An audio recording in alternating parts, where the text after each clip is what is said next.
Hello and welcome to Assemblies of the World with me, Anna Isabel. And I am very happy to welcome my guest today, who is Dr. Isabelle Grote. Hello, Isabel. Hi, thank you. Pleasure to be here, actually. I've just been talking about you all. Well, that's good to know. Um, so you are here because you are facilitator for Norfolk Assembly, and also you are a naturopath. So let's talk first about what's going on in Norfolk. What is it that you are wanting to do? What's your vision? Oh, my vision for Norfolk is that we are more um, nature-based, that we grow our own food. I mean, to be honest, when I was little and we were here in Norfolk, and I have to say, I'm from European background, so I only got into Norfolk at the age of 10 in boarding school. But in those days, everybody grew their own thing. At boarding school, just outside this, you paid part of your fees in, whatever you could provide, which was strawberries or berries or whatever is in season at the moment, possibly for some people also meat. So it was, as far as I was concerned, it was the ideal life. And that's changed. I mean, around here, nothing is, and I've literally been here for, yeah, since I was 10 and I'm 63 now. Nothing is the same. Nobody in the village knows each other, or hardly. Um, we're surrounded by big farming, all the orchards, the pick your own, everything's gone. And we've just found out that there is going to be yet another solar farm just down the road. And it's wrong. Solar farms, why aren't people asking, excuse me, you're trying to dim the sun and you're going to build solar farm? Really? So that is my vision, to educate people, to tell them to ask questions, not just accept what's there, and to think back how it was. We had enough to live on. We provided our own food. We even paid for things in our own food. So what's happened in 40 years, 30 plus years, to change all that? Is convenience, in inverted commas, really that important? So that's one thing. The other thing is, from the naturopathic point of view, we still had old GPs who, like if you had a really sore throat, what was their recommendation? It certainly wasn't penicillin or amoxicillin or whatever. It was boil potatoes, mash them up, and as soon as they're warm, so you can put them around your neck, shove them around your neck in a poultice, which takes the glands down. It's antiviral, antibacterial. Well, don't even talk about viruses. Antibacterial, antimicrobial, all those things. That was the first recommendation.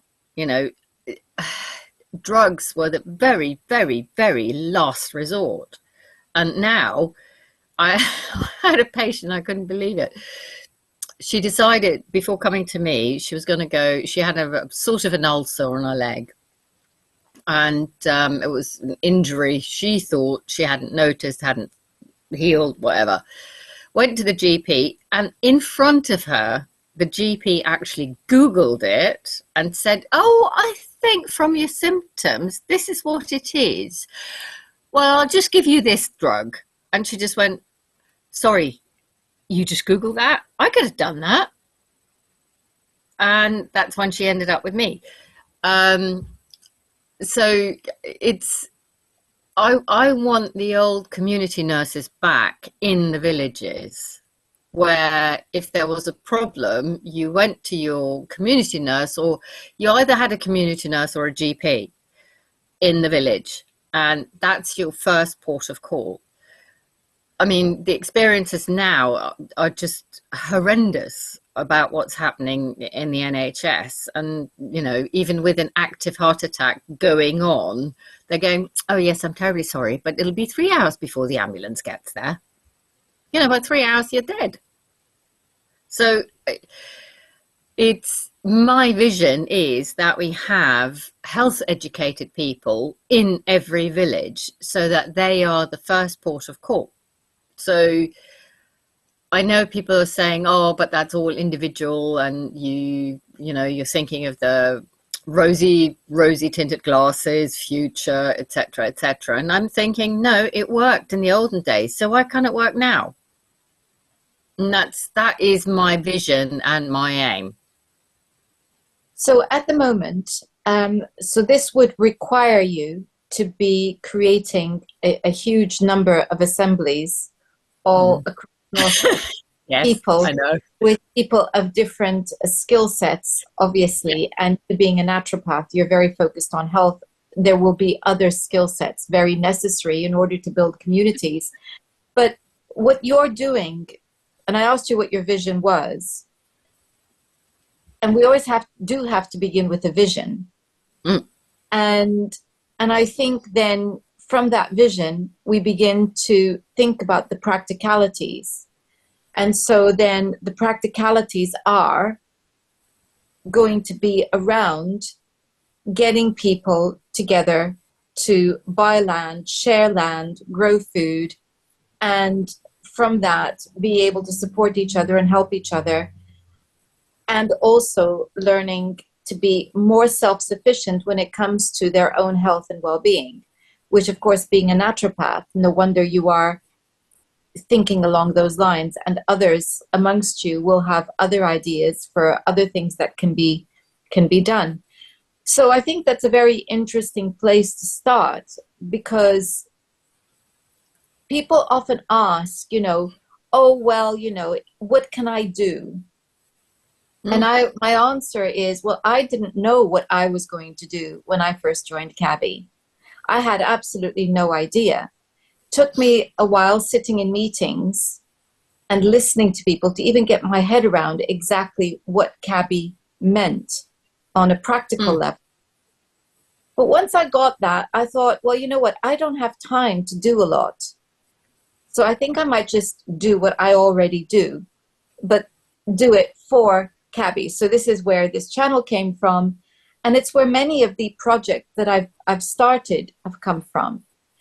And my vision was very simple. It was to help people get to know each other within CABI, and also to start with food, because that's something that I'm already involved with. That's something, I've already got an allotment. So, 3 more, doesn't matter. Bring in more people, we can begin, and so on it goes.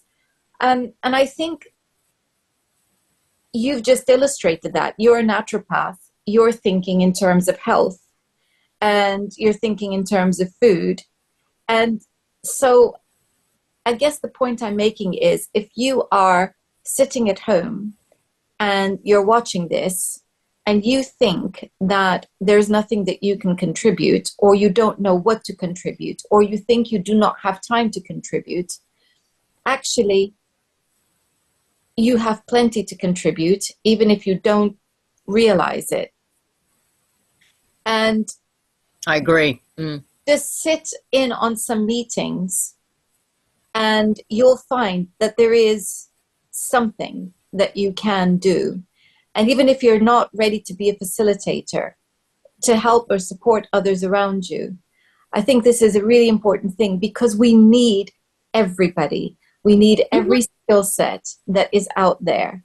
Even if it is simply just manning, being the person people call and you direct them, you become like a living directory. Well, you do. Exactly. So it's so vital what you just said.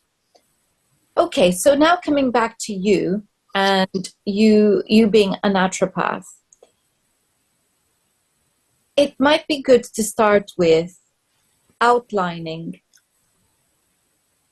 the different approach to medicine that a naturopath might take in contrast with what we've become used to in allopathic medicine or Western medicine?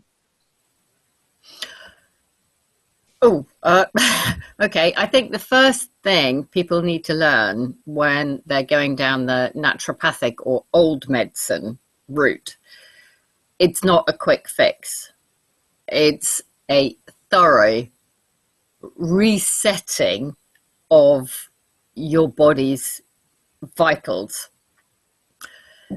The allopathic route is quick fix, killing the symptoms, but not even looking at the actual cause. And I think I can illustrate that in one way where a lot of the GPs now don't even see the patient, but they have the PA. It's not a private assistant. It's or personal assistant. It's physician something or other who sees the patient, probably via Zoom, because we don't really want to touch them, do we? And then just Googled the remedy, and there you go.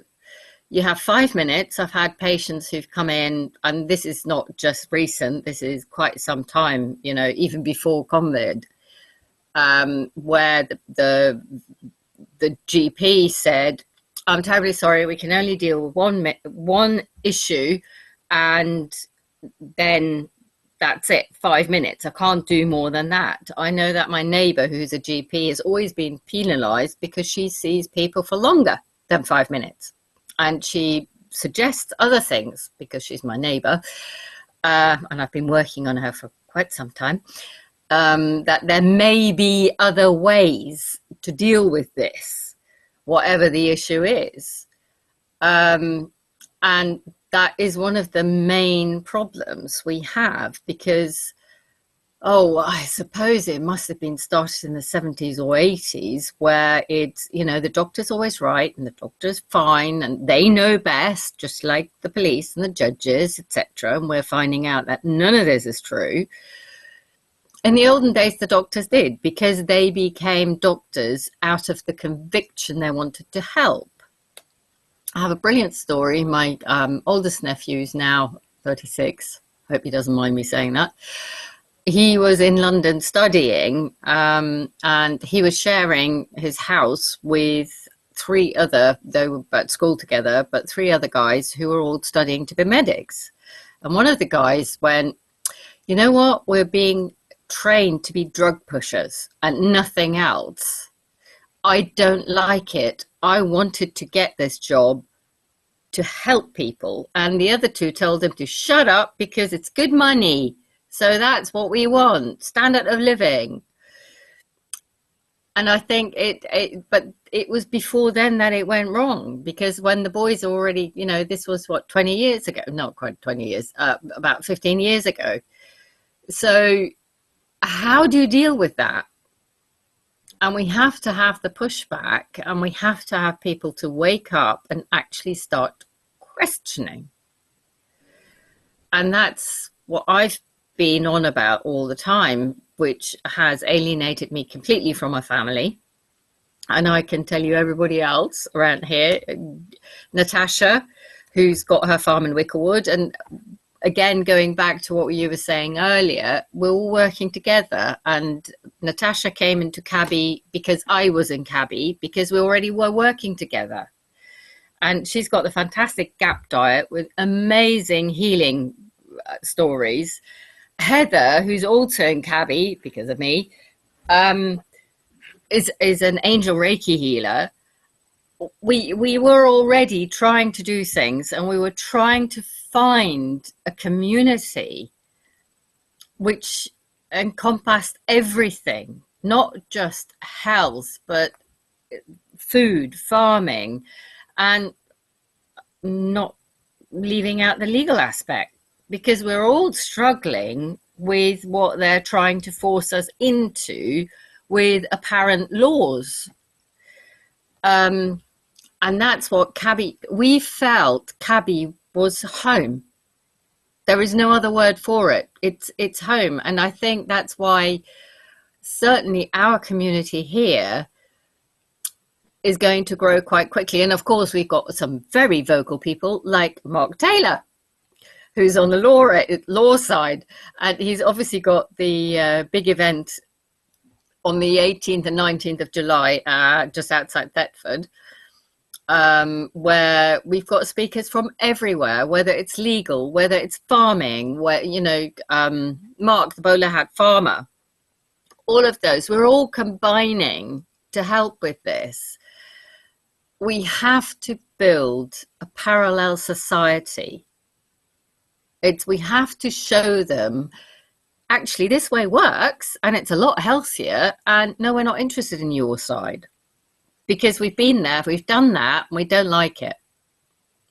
And I think ultimately, anyone watching what goes on is going to notice that what we're doing is joyous as well. Yes. It's, tremendous joy. And I think that this is what will ultimately attract people to join us. And it's seeing what we are doing. In a sense, Cabby is leading by example. It's the communities that we set up, and it's the wonderful things that we do together that are going to make people want to join us. So that is wonderful. Coming back then, so we have this approach to health, which is very systemic. And so, and I've said, this is health. It's not about illness. It's about health. And the idea is that you don't get ill because you're looking after yourself. Well, one of my best tutors said, disease, what does it say? It says dis-ease. You're not at ease with your body or your life. And it's disease. It's like I've been waking up recently various mornings with my left ear being totally deaf, absolutely nothing to hear about it. It was the sinuses because I've been eating cheese and I shouldn't have done, and blah, blah, blah. But why is it the left ear? The left is the feminine, and the ear is, you just don't want to hear what's out there. You've had enough. So it's a dis-ease of the body. It's amazing. If we just read our body and look after our body, it will tell us what it needs, but also because it's us. We've lived with it ever since we were born. One of the things that you sent me when we were first talking is you sent me an amazing book about blood types. And I'm reading that every morning at breakfast. And I've been thinking, gosh, how many of us even know what our blood type is? And so there's all these wonderful bits of information which we are missing and which can add to our understanding of how to better look after ourselves. So thinking about this time of year, what are the niggles that people might be experiencing? Probably hay fever. That'd be one of them. But also, I think people forget that fasting is a good idea to reset the body clock for whatever season it is. The best time to fast, because the body does a natural detox in spring and autumn. In spring, because our blood viscosity changes, it gets thicker in the winter because it needs to retain the heat. And it gets thinner in the summer because, in theory, talking about the climate change rubbish and all that, it gets thinner because it doesn't need to retain the heat. I mean, just as an aside, I thought it was hysterical the other day when they were saying there was a heat wave in the middle of Europe, 23 degrees in Vienna, and I'm thinking, seriously, 23 degrees in Vienna, a heat wave? They don't even consider a heat wave until it's about 30 degrees. They never have, and they won't. So, I mean, it's total rubbish. But it just shows the programming again. But that is why we don't have such a thick blood. And if you want to help your body reset, detoxing or fasting in spring and autumn is the ideal time. Body needs only light things. It's like food is medicine. So what are you eating at the moment? You should be eating berries and fruits and salads and things like that, and light meats like chicken. Whereas in winter, when you need to retain the heat and the blood thickens in order to retain the heat, you're looking more for the starchy root vegetables, more for the heavy meats, like, venison and pork and that type of thing. And I hope I'm not being disrespectful of anybody who's not a carnivore. But going back to the blood groups, there are certain reasons why you need meat. For example, I'm blood group O. I tried to be vegetarian and it didn't work. I got really ill.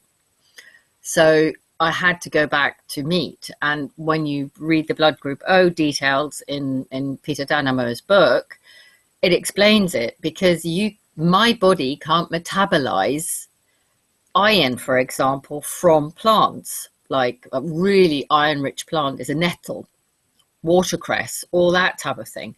But I can't metabolize it, so I don't get it. I don't digest it. I have to get it from muscle meat or offal, liver, steak, that type of thing. Or ideal meat for that is wild meat like venison or wild boar or whatever. So blood group B, for example, which was my ex, he couldn't actually digest meat. For him, it was easier to digest vegetables and grains. That is his body makeup. It's all very well saying you have to raise your frequency and you're fantastic and everything else, and you're not going to eat anything like that. Yes, but at the moment, our bodies aren't ready to do that yet. And therefore, you have to pay attention to what your blood group is. Don't go into too much detail, because the great sort of the blood group O, A, B, AB, and all those, it's great. Peter Danamo has gone much, much further than that.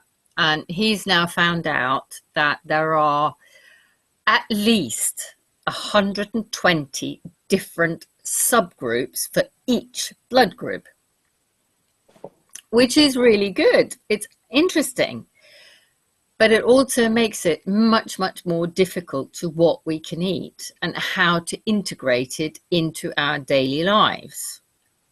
At the moment, the way we live our lives now and what we get in the supermarkets or wherever, if we don't get it from our allotment or from a friend's allotment or farm shops. So it again leads on to various other things like blood transfusions and organ transplants and things like that. So at the moment, I think for people to start is pay attention to your blood group. Go and get yourself the easy blood test, which you can do at home. It's available on Amazon, I think, for £8 or something. Because interestingly enough, for the last 30 odd years, the GPs and the hospitals do not take your blood group unless they have to give you a blood transfusion. So if I was to ring up my GP and say, could you please check my files? I'd like to know what blood group I am. They probably wouldn't know. Okay. They wouldn't. The last time I haven't been to the GP for years, obviously, but I had a lot of miscarriages.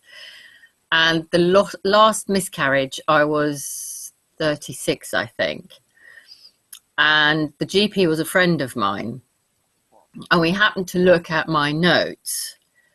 And I said, oh, but I've always been blood group O. How come I'm suddenly blood group O positive? I've always been O negative. And she was really surprised. And she said, oh, I'm surprised that they've actually done a blood group on you.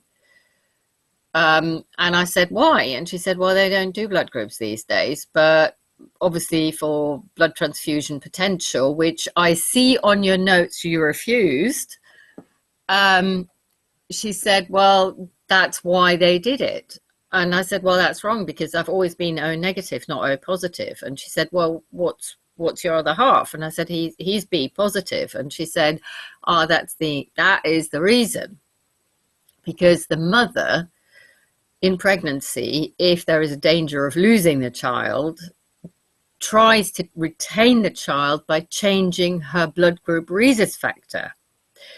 So in a year or two, your blood will go back to O negative, but because you've just had the miscarriage, you are still registering as O positive in order to save the babies.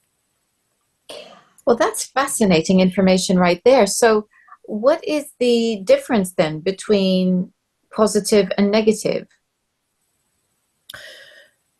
That's a good question. I have absolutely no idea.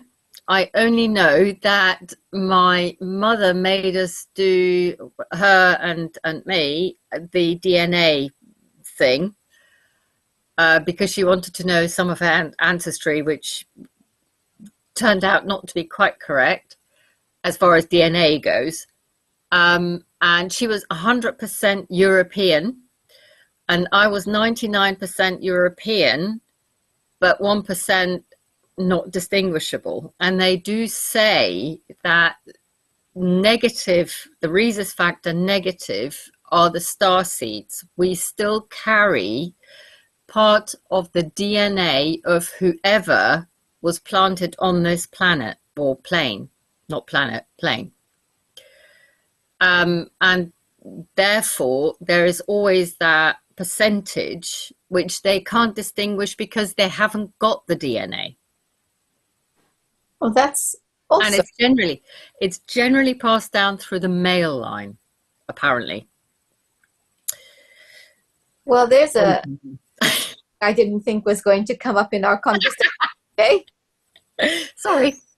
No, that's it's fascinating, isn't it? Because we start asking questions, and this is what happens. We start asking questions and we make discoveries, which is why it's so important and so valuable to have conversations. And so I think that that's really very important.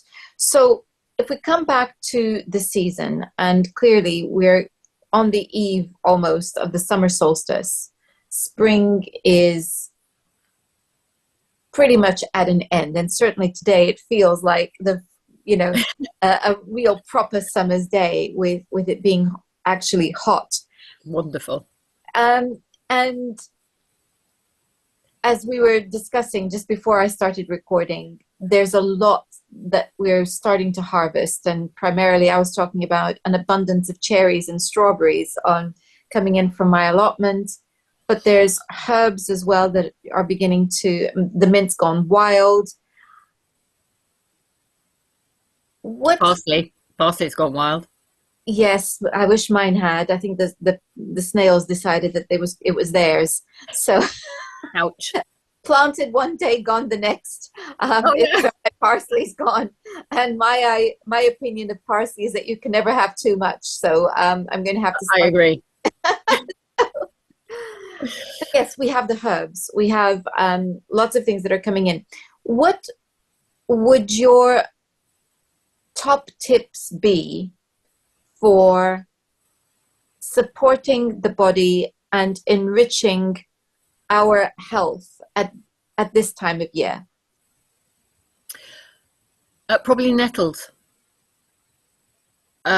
because they're such a good kidney support. They're full of iron. They rejuvenate. They've got calcium. The seeds are so good for the reproductive system, and they're a detox, and they're an antihistamine. So I mean, you can't get a more powerful herb than that, really. Parsley, very, very good again for kidney support, kidney stones, for example. Yeah, I mean, cherries. You were talking about cherries earlier on. Cherries are such good cleansers and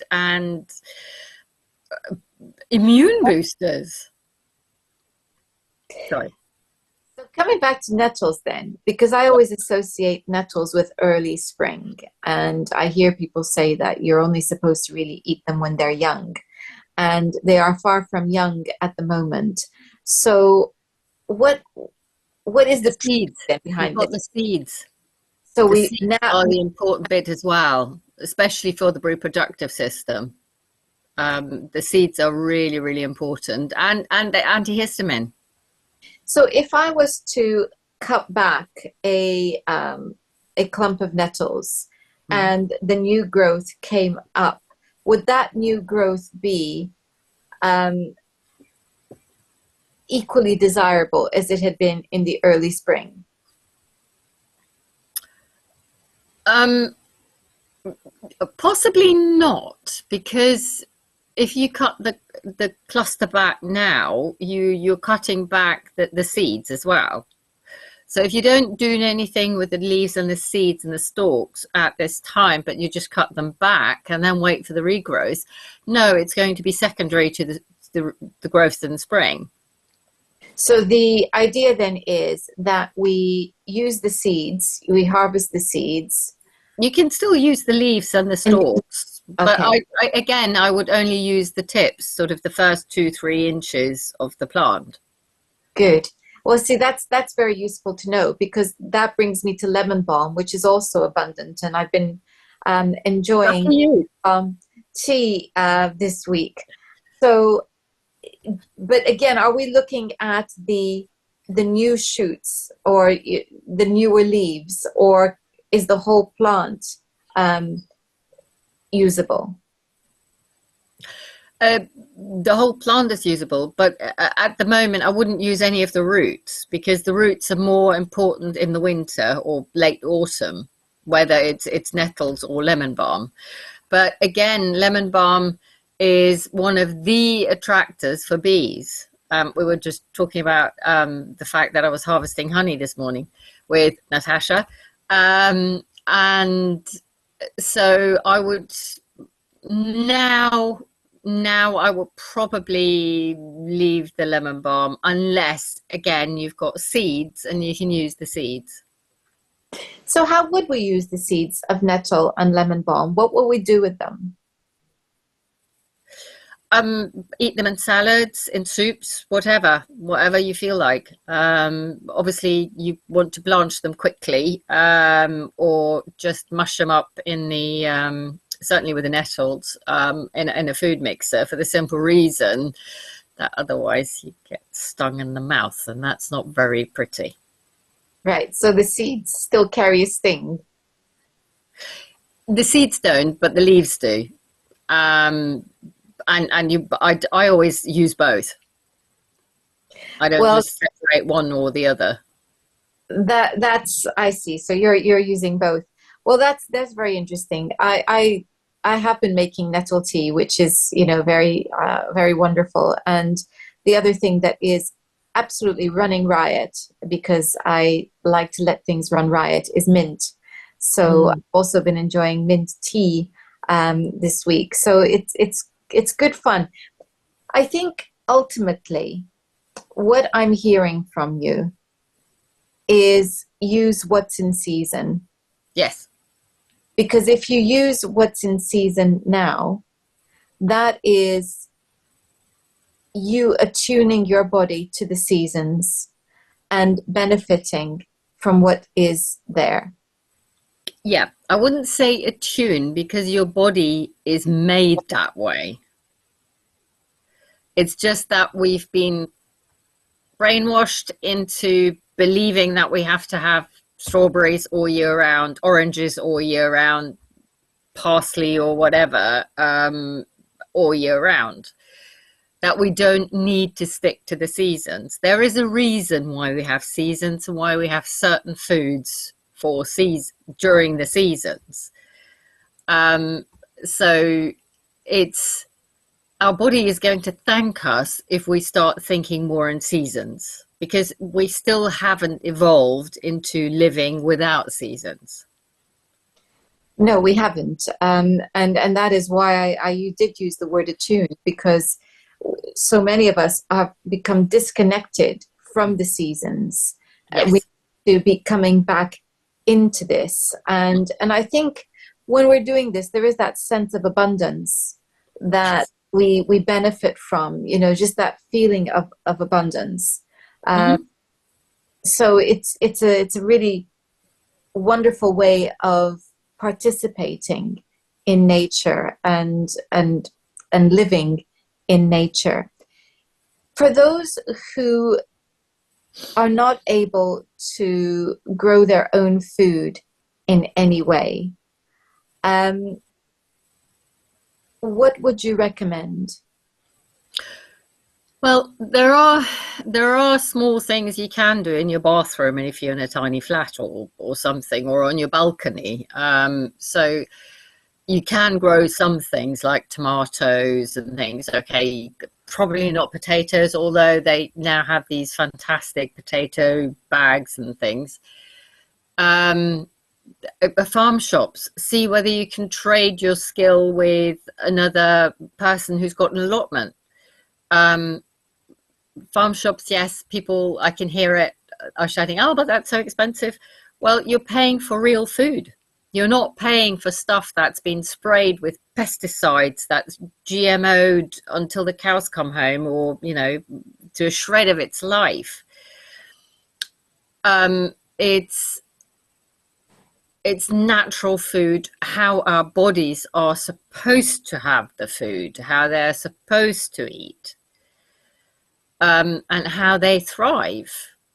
And so it's just even thinking about it. And yes, if you only got a supermarket around the corner and that's the only place you can get to, although, you know, there are farmers markets now even in the centre of London, try and use organic, although organic isn't as organic as it used to be, but at least it is a little bit better.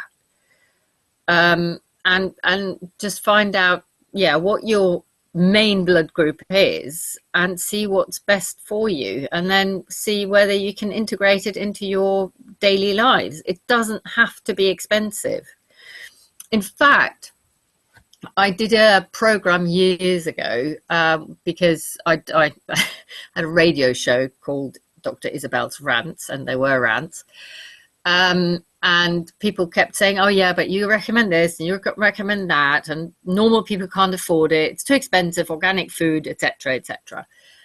And I sat down and calculated everything that was cheap, i.e. highly processed.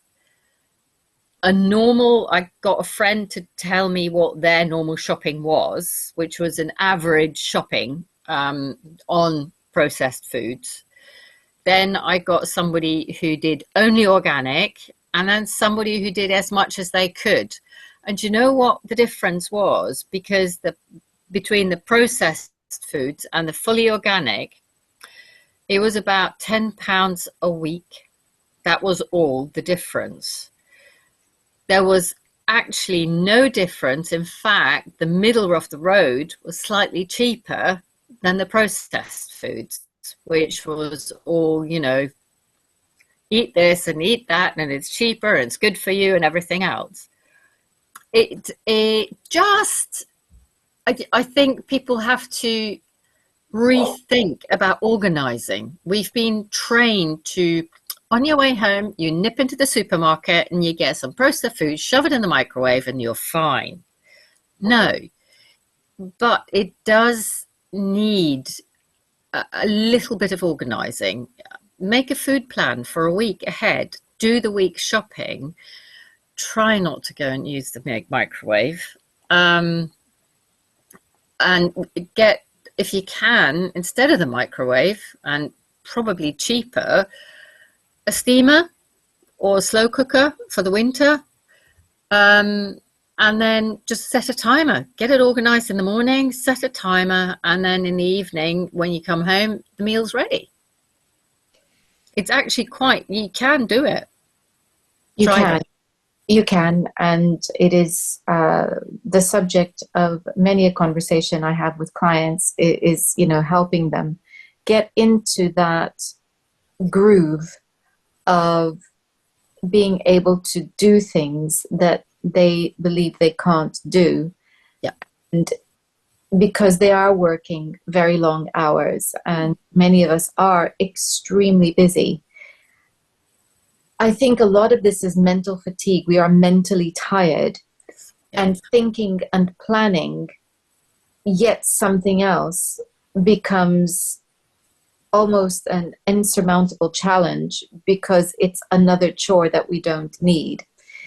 And yet, because our well-being rests on the ability to do this, we need to start thinking along these lines. And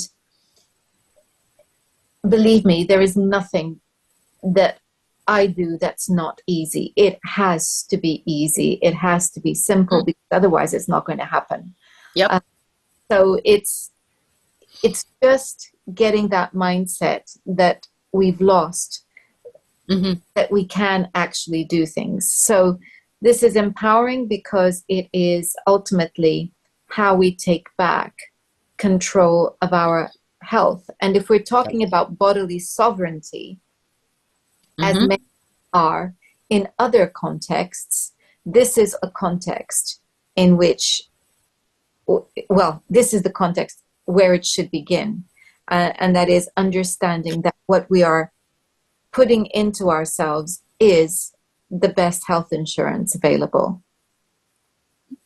Yeah, absolutely. And once patients have, I mean, it's shocking how many patients, even slightly older than me, have never learned how to cook. I could not believe it. I was brought up with cooking, and you start cooking yourself. And they were going, oh, no, I can't do this, and it's hours, and then, and I said, no. And I worked with a few patients.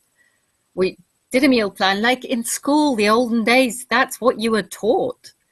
Not just how to calculate a meal, but how to do it, how to organize it. And once we actually sat down and just organized the shopping list for the week and then the cooking for the week, they actually had more time at the end. It freed them up, even though it was easy to nip down the supermarket, shove it in the microwave for 10 minutes, and then there you go, you had your meal. And another thing they kept saying is the taste. It tastes so different. And I feel better. Yeah, and the excellent thing at the end is you saved some money and you saved time. It's trying to get them to understand this. And I think that's the problem we have at the moment, with the narrative still being that, oh, everything has to be quick, and, you just, you nip into the supermarket on the way home from the office. And I mean, in Norfolk, that's almost impossible, but that's beside the point. Unless you live in Norwich or, in Dereham or somewhere. And you do that.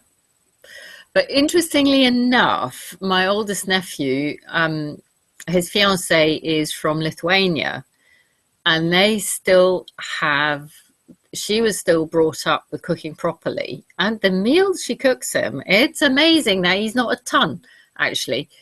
It's all seasonal, because their grandmother, her parents, wouldn't touch an allotment with a barge pole. Too much work. No, I can't do it. Her grandmother still does it. And when they go to Lithuania, they come back with homemade salami, with, all sorts of fermented, wonderful foods and things. And she still cooks. And although they run a really busy cafe in Norwich, she is home she cooks, and by the time he gets back, when the cafe closes at about 11 or whatever, she's got the ready meal. She's got the meal ready for him, and it's a properly cooked meal. Or, I mean, now it'll be salads, but yes, and they have a tiny, tiny handkerchief of a garden, and she's growing salad, she's growing herbs. You know, occasionally she goes, what do you think I ought to grow, and can I use this, and can I use that, and what about companion planting, which I have absolutely no idea about. I need to look it up, and it's very sweet that she asks me. But you know, we can do it. It's the mindset to get away from what we've been programmed to think. And that Sorry. to which is all about getting beyond what we have been programmed to think. So, Isabelle, That's why it's my home. If people want to get in touch with you, how do they do that? Email foxburgh, F for Freddy, O for Oscar, X for X-ray, B for Bravo, U for Uniform, R for Romeo, G for Golf, H for Hotel, at protonmail.com. Marvelous. I'll be putting. If they want to ring me, it's 07785 303 190. 07785 303 190. Sorry. So I'll be putting the email address in the description box, and also in the description box there is a link to Cabby's website. And if you haven't already joined, well, today is the day. We are looking for people who can help build communities. It doesn't matter what skills you have, from sewing to gardening to accounting. We need each and every one, because everyone matters when it comes to a community. And rather than feeling redundant or that you have nothing to offer, the opposite is always true. Yep. So the link is there. Do join us. Isabelle is also part of our Healing Hub, and we do meet once a month to talk about how to help our communities. If you are an alternative practitioner, do get in touch and see what we're up to. We're always in need of fresh ideas. So do join us. And the Farmers Forum, which of course is where Isabelle and I first met, is also something that we have got going once a month. And we welcome anyone who's involved with food production or food distribution. So it will be great to see you joining Cabby, joining the forums if you're already in Cabby. And until next time, goodbye. Thank you. Goodbye.